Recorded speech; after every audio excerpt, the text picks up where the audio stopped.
বছরের প্রথম দিনই তো সকালে মাকে নিয়ে বেরিয়ে গেছি। আজ মায়ের ব্লাড টেস্ট আছে। ট্রেনে বসে বিস্কুট খেয়ে নিলাম।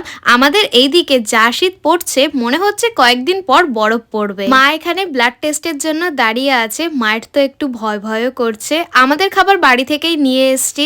মা এখন ভাত খাচ্ছে। আমরা খেলাম চা আর পেয়ারা। মায়ের খাওয়ার 2 ঘন্টা পর আবার একটা ব্লাড টেস্ট ছিল, সেটা হয়ে যাওয়ার পর স্টেশন চলে এসছি। তারপর সবাই খেলাম কফি। ট্রেনে উঠেই তো লেবু কেনা হলো, আর লেবুগুলো তো ভীষণই মিষ্টি।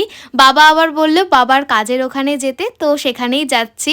ওখানে গিয়ে সব কাকুদের সাথে কথা বলে এখন আমি আর বাবা এসছি সবার জন্য মিষ্টি কিনতে। ওখানে কিছুক্ষণ ছিলাম, বাবা কয়েকটা জিনিস কিনেছিল, সেইগুলোই আমাদের কাছে দিয়ে দিল। তারপরই তো সোজা চলে আসলাম বাণীপুর মেলায়। আর মেলায় ঢুকেই প্রথমেই খেলাম এই সুইটকর্নটা। আমরা তো আজকে প্রথমবার বাণীপুর মেলায় আসলাম। এখানে তো অনেক রকম রাইডস রয়েছে। নির্মল তো আমাকে এই রাইডটাই উঠতে বলছিল, কিন্তু আমার ভীষণই ভয় লাগছিল, যার জন্য আমিও উঠিনি আর ও ওঠেনি। মেলাটা তো অনেকটাই বড়, পুরোটা ঘুরে দেখতে অনেক সময় লাগবে। আমরা অনেকটাই ঘুরে ঘুরে দেখেছি, কিন্তু তাও সবটা শেষ করতে পারিনি। আমি তো একটা কালো প্লেট কিনেছি। তারপরেই আমাদের একটু খিদে খিদে পেয়ে গেছে, তাই চাউমিন আর মোগলাই অর্ডার করেছি।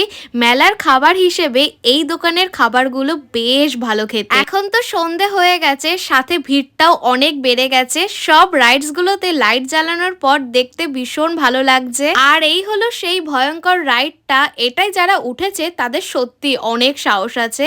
মেলায় এই ভাপা পিঠেগুলো দেখে আমার একটু খেতে ইচ্ছা করলো। পিঠেটা খুবই ভালো খেতে। তো চলো, টাটা।